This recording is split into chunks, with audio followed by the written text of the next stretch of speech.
해서 우리 하나님의 생명수의 강이 여러분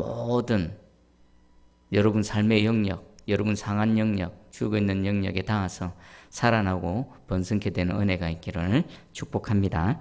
자, 우리 드디어 신명기 34장 마지막입니다. 모세의 12지파의 축복이 모세의 마지막 사역이지요. 이제 남은 거 하나 있습니다. 비스가산 꼭대기에 올라가서 죽음을 맞는 겁니다.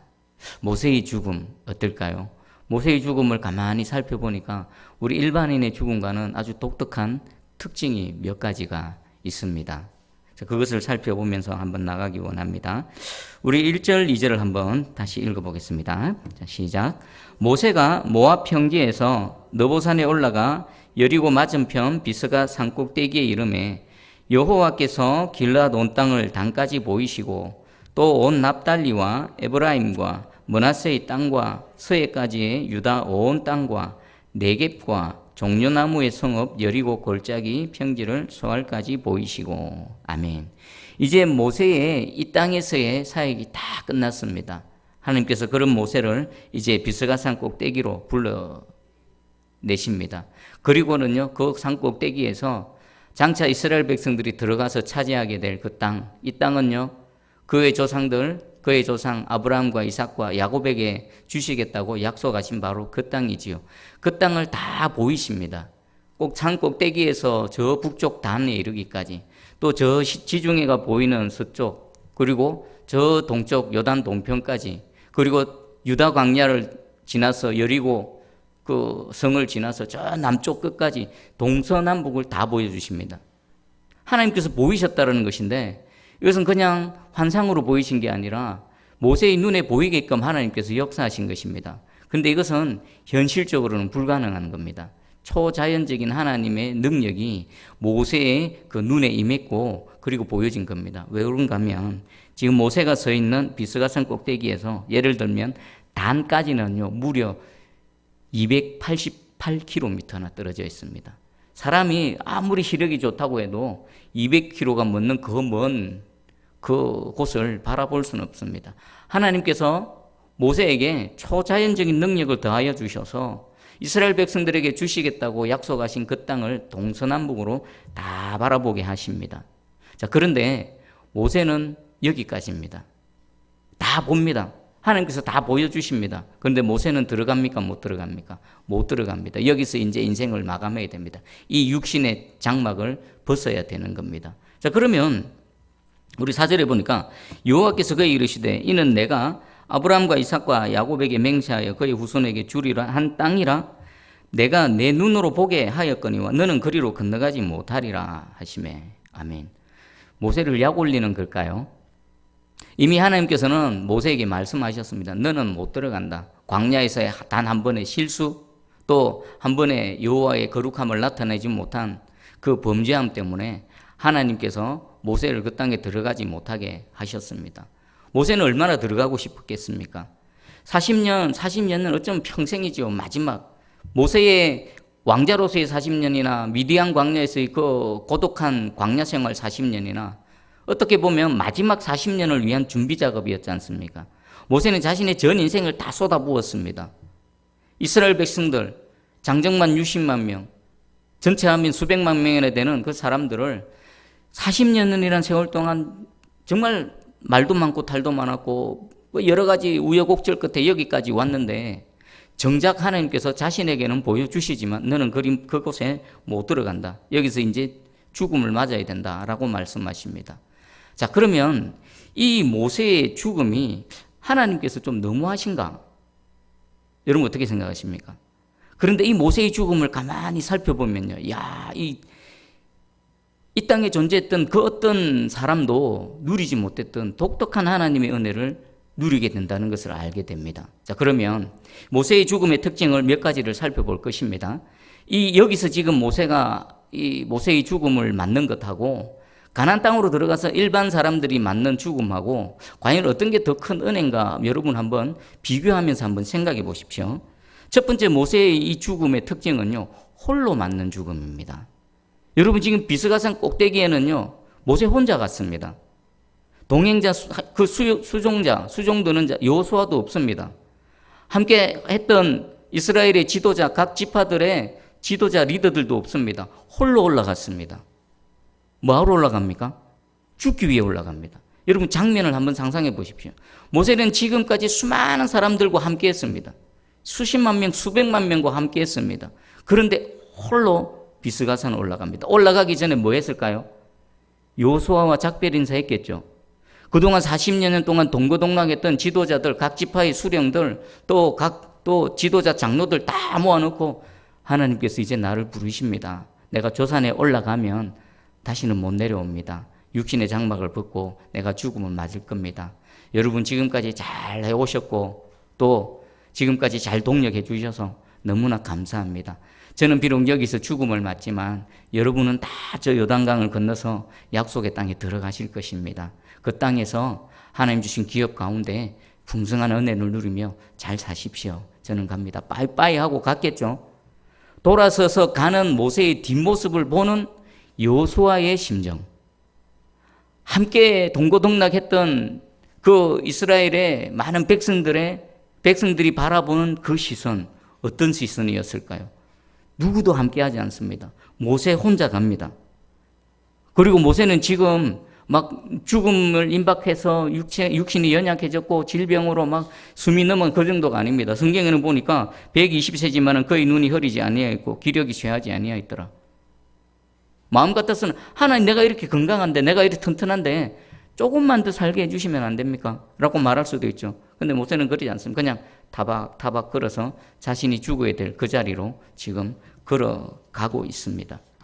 여러분 장면을 한번 상상해 보십시오. 누구도 함께 할 수 없는 그 길입니다. 그런데요, 조금만 생각해 보면, 와, 어떻게 이런 은혜를 입을 수 있지? 보통 사람들은 임종을 맞을 때 누구 앞에서 임종을 맞습니까?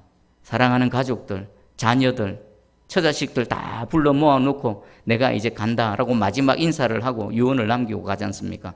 그런데 모세는 아무도 없습니다. 홀로 있습니다. 어떻게 보면은 야, 이렇게 외롭고 고독한 죽음이 어디 있나? 고독사라 그러죠. 혼자 죽는 거. 그런데 모세는 혼자 죽은 게 아닙니다. 모세는 누구 앞에서 죽은 겁니까? 여호와 하나님 앞에서 죽었습니다. 하나님과 모세의 관계는요, 우리가 생각하는 그런 관계가 아닙니다. 모세는 하나님과 대면하며 직접 대화를 나눴던 사람입니다. 시내산에서 40일 동안 그 하나님과 그 머물 때 하나님께 음성을 듣고요, 하나님 앞에서 하나님과 대화를 나눴던 사람입니다. 모세는 지금 혼자가 아닙니다. 임종을 맞지만 그 임종을 누가 지켜주셨습니까?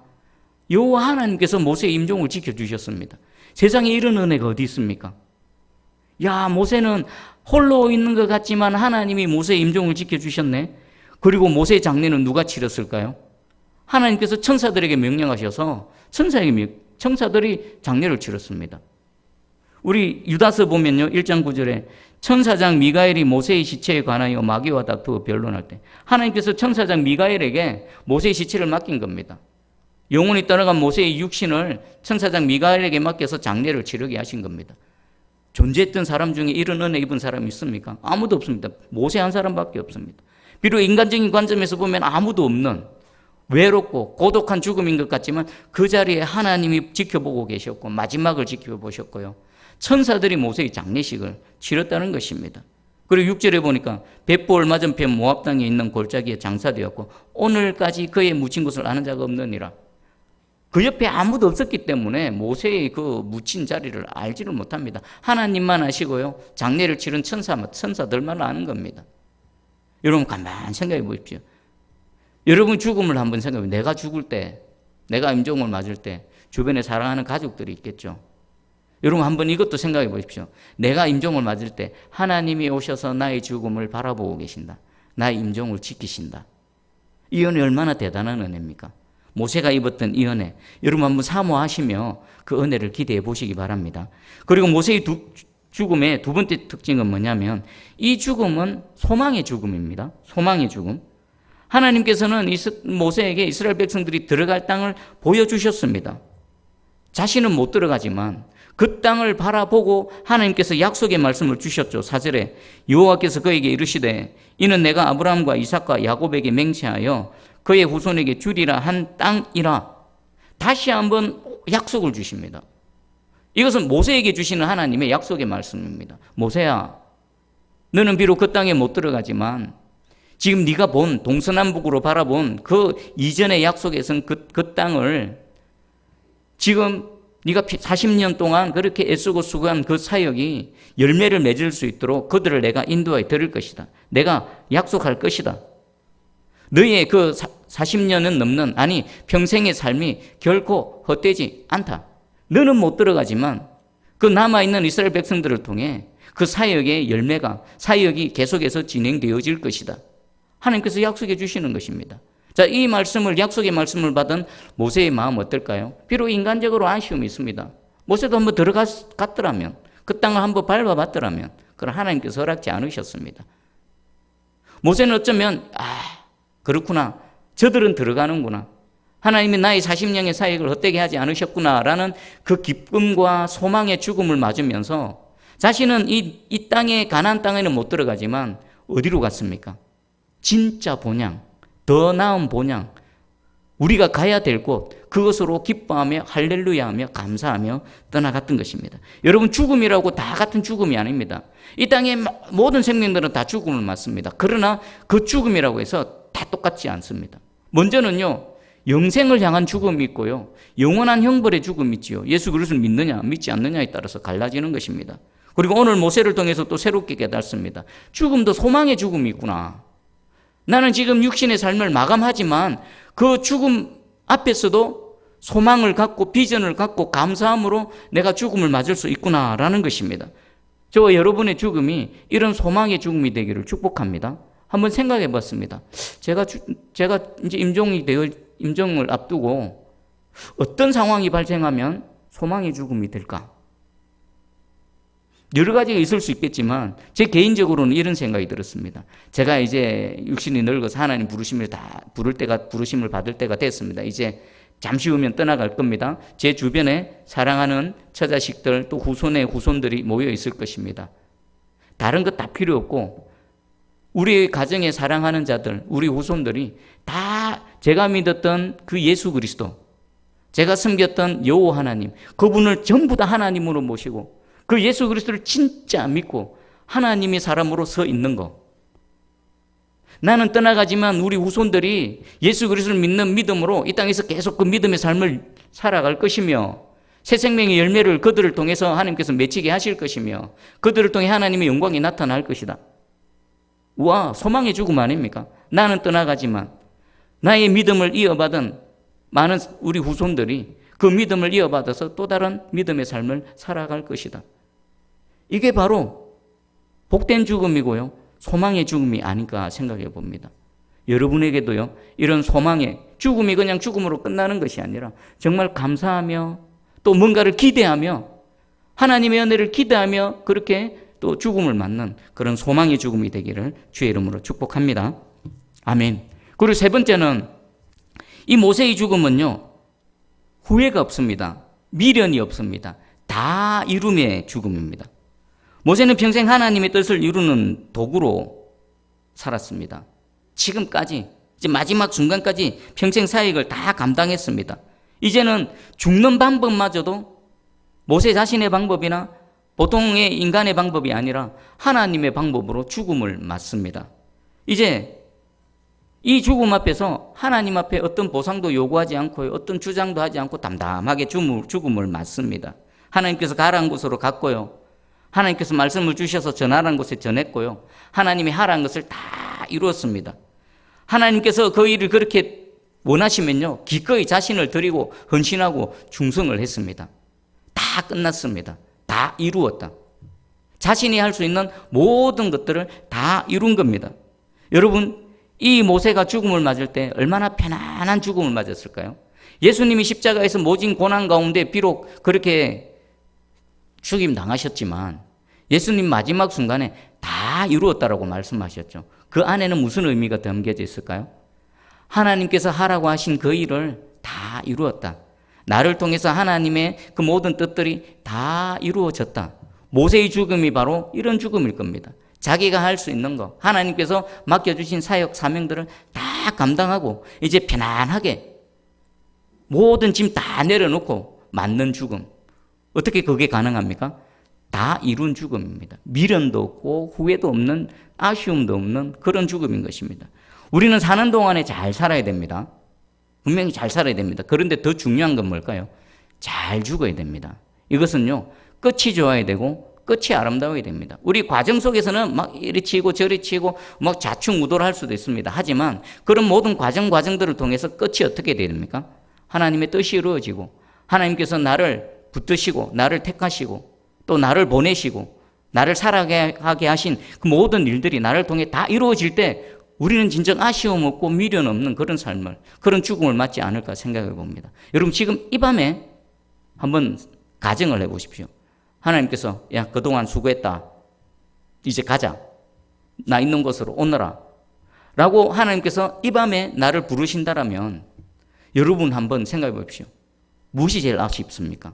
무슨 미련이 남습니까? 어떤 안타까움이 있습니까? 대부분의 인생들은요, 죽음 앞에서는 그때 그렇게 하지 말걸, 더 이렇게 할걸, 저렇게 할걸, 끌끌끌 하면서 죽음을 맞습니다. 그것은 인생 살다가 미련이 많다라는 것입니다. 아쉬움이 많다라는 것입니다.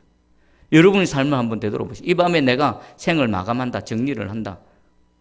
그럼 무슨 아쉬움이 있겠습니까? 무슨 미련이 있습니까?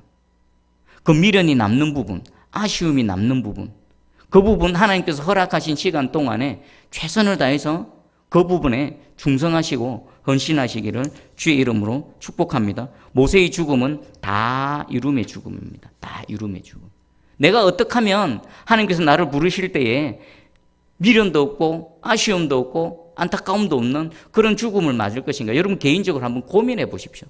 내 가정에서, 내 하나님께서 허락하신 직장이나 사업터에서, 또 우리 새순교회에서 또 한 성도로서 섬기며 살아가는데 내가 죽음 앞에서 어떻게 살면은 이 모세처럼 다 이루었다, 예수님처럼 다 이루었다, 훌훌 털고 미련 없이 주님 품으로 떠나갈 수 있을 것인가? 여러분 계속 고민하시고요. 또 그 길을 하나님으로부터 답을 찾으시고요. 그러한 삶을 살아내시는 저와 여러분 되기를 축복합니다. 그리고 마지막 모세 죽음의 특징은요, 이 모세의 죽음은 거룩한 죽음입니다. 거룩한 죽음. 어떤 의미에서 그럴까요? 하나님께서는 모세의 시신을 감추셨습니다. 왜 모세의 시신을 감추셨을까요? 이것은 모세를 향한 하나님의 배려입니다. 모세 존재 자체에 대한 하나님의 배려입니다. 만약 모세의 무덤이 알려졌다면 어떤 일이 일어났을까요? 10중 8구, 아니요, 10중 8구 납니다. 100%입니다. 모세가 이스라엘 백성들에게 뭐가 되겠습니까? 우상이 될 겁니다. 우상. 만약 그렇게 되면 얼마나 어처구니 없습니까? 모세는 절대로 원하지 않았지만 그 어리석고 미련한 이스라엘 백성들이 그 선지자 중에 최고의 선지자, 그 하나님의 권능이 가장 강하게 나타났던 모세, 그를 너무 존경하고 너무나 높인 나머지 하나님의 자리에 얼마든지 갖다 놓을 수 있다는 것입니다. 아마 100% 그랬을 것입니다. 여러분, 이스라엘 백성들이 어떤 사람들입니까? 그 광야에서 그 불뱀에 물려 죽어갈 때 하나님께서 놋뱀을 만들어 장대에 높이 달라라고 했을 때 그것을 쳐다본 적 살더라. 그 놋뱀을 바라본 적 살았는데 놋뱀 때문에 살은 겁니까? 뭐 때문에 사는 겁니까? 놋뱀을 쳐다본 적 살더라라는 하나님의 말씀과 그 말씀의 능력으로 인해서 그들이 살아났습니다. 근데 그들은 무엇을 섬겼습니까? 놋뱀을 바라볼 때 하나님께서 말씀하신 대로 자신들을 살려주신 그 하나님께 예배하고 경배한 것이 아니라 눈에 보이는 놋뱀, 그 놋뱀을 우상화해서 그 놋뱀을 섬겼지 않습니까? 그런 것들이라면, 모세가 만든 놋뱀도 섬겼더라면 모세를 섬기는 것은 불보듯 뻔한 일입니다. 하나님께서는 그런 것을 미리 아시고요, 이 모세의 죽음 이후에 모세 자체의 그 존재가 우상화되지 않도록 하나님께서 모세의 시체를 감춰버리신 것입니다. 이것은 죽음 이후의 모세까지 하나님께서 배려하신 하나님의 은혜입니다. 자, 모세의 죽음의 특징 몇 가지를 살펴봤습니다. 홀로 죽음인 것 같지만 하나님께서 임종을 지켜주시는 죽음, 그리고 이 죽음은 소망의 죽음, 정말 감사하며 하나님 찬양하며 죽어갈 수 있는 그 죽음, 그리고 세 번째가 다 이룸의 죽음. 와, 어떻게 살면 이 땅에 미련 없고 아쉬움이 없는 그런 죽음을 맞을까요?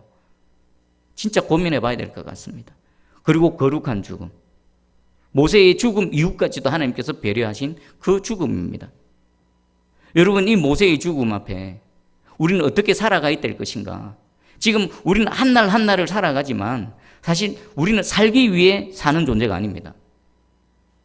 엄밀히 따지면요, 우리는 죽기 위해 오늘 한 날을 살아갑니다. 주님 맞을 준비를 하기 위해 오늘 한 날을 살아가는 겁니다.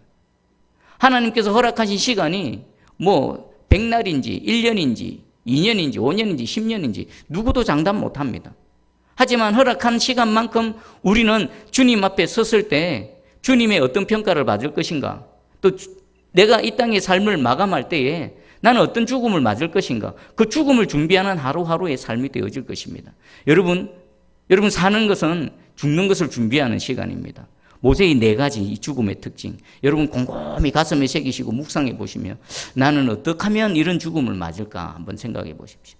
그리고 이제 모세는 떠나갔습니다. 하나님께서 그를 어떻게 평가하는지 10절에서 12절까지 한번 읽어봅니다. 시작.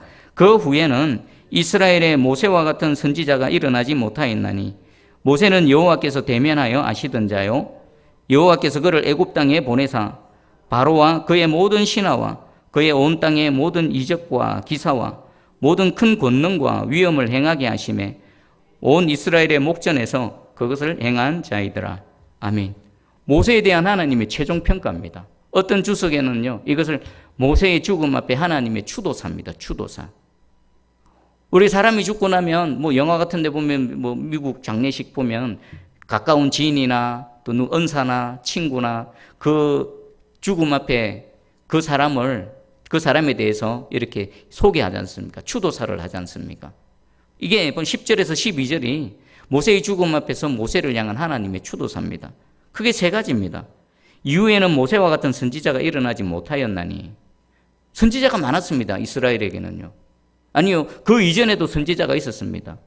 에녹이 있었고요, 노아가 있었고요, 아브라함이 있었고요. 그런데 또 모세 이후에는 또 대단한 선지자들 얼마나 많았습니까? 엘리야가 있었고 엘리사가 있었고 신약시대의 마지막 선지자 세례 요한이 있었지 않습니까? 여인에게서 난자 중에서 최고라고 칭찬받았던 세례 요한도 있었습니다. 그러나 모세 전후로 따져서 모세만한 선지자 중에 최고의 선지자가 모세라는 것입니다. 이것은 누구의 평가도 아닙니다. 사람의 평가도 아닙니다. 바로 하나님의 평가입니다. 2번째는요, 모세는 여호와께서 대면하여 아시던 자. 이것은 무슨 의미일까요? 많은 하나님의 사람들이 하나님과 교제를 나눕니다. 하지만 그 친밀도에 있어서는 각각 다 다릅니다.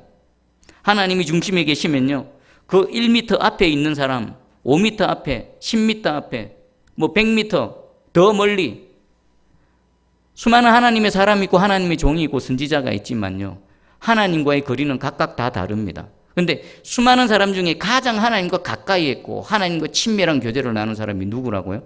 바로 모세라는 겁니다. 하나님의 평가입니다. 그리고 3번째가요, 여호와께서 그를 애굽 땅에 보내사 이런 모든 기적, 이사, 또 큰 권능과 위엄을 행하게 하시매. 선지자들은 각각 나름대로 능력을 행하고요, 또 뭐 이적과 기사들을 나타냈습니다. 여러분 생각해 보십시오. 모세만큼 하나님으로부터 큰 능력을 받아서 모세를 통해서 하나님의 그 크심이 나타난 선지자가 있습니까? 엘리사 대단하지요. 하늘로부터 불이 떨어지고, 엘리야 하늘로부터 불이 떨어지고, 엘리사도 얼마나 많은 이적들을 행했습니까? 그러나 모세에 비하면 아무것도 아니죠. 모세는 시내산 그 큰 시내산에 하나님의 임재가 있었습니다. 그리고 그 하나님 임재 안으로 직접 들어간 사람입니다. 누구도 그런 사람 없습니다. 다 죽습니다. 거룩하신 하나님 임재 앞에 이 죄인인 인간은 다 죽습니다. 그런데 유독 모세만은 그 안으로 들어가서 하나님과 함께 했습니다. 홍해가 갈라진다. 애굽에 내린 10가지 재앙만 생각해 보십시오. 그 중에 하나만이라도 나타나도 얼마나 큰 권능이요, 기사요, 표적입니까? 그런데 모세는 그냥 평생이 하나님의 능력의 통로였고 권능의 통로였습니다. 3가지, 이런 모세는 없다. 모세 이전에도 없고 모세 이후에도 없다. 모세는 최고 중에 최고였다라고 하나님께서 평가하십니다. 자, 정리를 해보겠습니다. 이 모세, 비스가산에서의 모세의 죽음은요, 모세 개인에게 있어서는 자신의 겟세마네 동산입니다. 분명히 자신의 뜻은 저 땅에 한번 들어가 봤으면, 그러나 입도 뻥끗 안 합니다. 내 뜻이 아니라 아버지의 뜻이 이루어지기 원하는 바로 그 기도를 예수님께서 하셨던 겟세마네 동산이 바로 비스가 산입니다. 그리고 나를 통해서 하나님께서 계획하신 일들이 다 이루어졌음을 감사하며 편안하게 할렐루야 죽음을 맞는 바로 그 산이 바로 이 비스가 산입니다. 모세만 이런 죽음을 맞은 게 아닙니다. 이후에 제자들이 그런 죽음을 맞았고요. 사도 바울이 그랬고요. 수많은 하나님의 종들이, 그리스도인들이 이 길을 걸어갔습니다. 그러면 이 길은 저와 여러분이 걸어가야 될 길입니다. 여러분 개인의 겟세마네 동산, 여러분 개인의 비스가 산으로 향해서 홀로 걸어가는 겁니다. 누구도 같이 못 가줍니다. 누구도 대신해 줄 수 없습니다. 저는 저의 비스가 산으로 지금 걸어가고 있습니다. 여러분은 여러분의 비스가 산으로 걸어가야만 됩니다. 내 뜻이 아니라, 내 마음대로가 아니라 오직 아버지의 뜻을 위해서 거기를 한 걸음 한 걸음 걸어가야 됩니다. 외로운 것 같고 광야인 것 같지만 그곳에 하나님이 함께 하시고 하나님이 지켜보시고 하나님이 손잡고 끌고 가시고 있습니다. 그리고 우리 마지막에 고백해야 될 게 이겁니다. 어쩌면 사도 바울이 디모데후서 4장 7절에서 8절에 이 모세의 죽음을 가만히 아마 묵상하면서 이런 고백을 하지 않았나 생각해 봅니다. 여러분, 모세의 이 죽음을 마음에 두시고 이 말씀을 한번 들어보십시오. 디모데후서 4장 7절에서 8절입니다. 전제와 같이 내가 벌써 부어지고 나의 떠날 시각이 가까웠도다. 나는 선한 싸움을 싸우고 나의 달려갈 길을 마치고 믿음을 지켰으니 이제 후로는 나를 위하여 의의 면류관이 예비되었으므로 주 곧 의로우신 재판장이 그날에 내게 주실 것이며 내게만 아니라 주의 나타나심을 사모하는 모든 자에게도니라. 아멘. 전제와 같이 부어진 겁니다. 내 인생, 내 삶 전체가 깨져서 하나님의 재단 앞에 확 쏟아진 겁니다. 나는 최선을 다해서 충성하고 헌신했다. 이제 달려갈 길 다 마쳤다. 후회 없다. 아쉬움 없다. 주님 나를 부르시면 할렐루야 하고 나는 갈 수 있다. 이 땅에서 요단강 건너서 저 땅에 못 가지만 나를 위해 예비하신 하나님의 의의 면류관이 있다. 더 나은 본향이 있다. 그곳을 향해 걸어가는 겁니다. 이 고백이 마지막에 저와 여러분의 고백이 되어져야 될 것입니다. 그리고 마태복음 25장 21절, 우리는 주님 앞에서 최고의 찬사 한마디가 있습니다. 뭘까요? 그 주인이 이르되 잘하였도다 착하고 충성된 종아. 각자 살아오는 삶의 영역이 다르고 삶의 지경이 다릅니다. 하나님께서 은사를 주신 그 양이 다 다릅니다. 저 같은 목회자는요, 사역의 지경이 다 다릅니다. 하나님은요, 네가 큰 일을 했구나, 대단한 일을 했구나, 이걸로 칭찬 안 하십니다. 하나님의 칭찬은 뭡니까? 우리 예수 그리스도의 칭찬은요, 잘했다, 착하고 충성된 종아. 주어진 그 자리에서, 서 있는 그곳에서 믿음을 지키고 오히려 연약할수록 그 연약함을 붙들고 끝까지 믿음을 지키는 그 종에 대해서 우리 예수 그리스도는 더 크게 칭찬을 하실 것입니다. 잘하였도다 착하고 충성된 종아. 저와 여러분이 주님 앞에서 딱 들어야 될 한마디는 이 말, 요거 하나면 됩니다. 다른 거 없습니다. 여러분, 이것을 향해서 여러분들의 달려갈 길, 여러분의 비스가산, 여러분의 겟세마네 동산을 향해서 믿음으로 굳건하게 걸어가시길 주의 이름으로 축복합니다. 그래서 우리의 마지막 죽음이 일반 사람들의 그런 슬픈 죽음, 아쉬움이 남는 죽음, 미련이 남는 죽음, 소망 없는 죽음이 아니라 하나님 앞에서의 죽음, 소망이 있는 죽음, 다 이룬 죽음, 거룩한 죽음이 되기를 주의 이름으로 축복합니다. 아멘. 기도하겠습니다.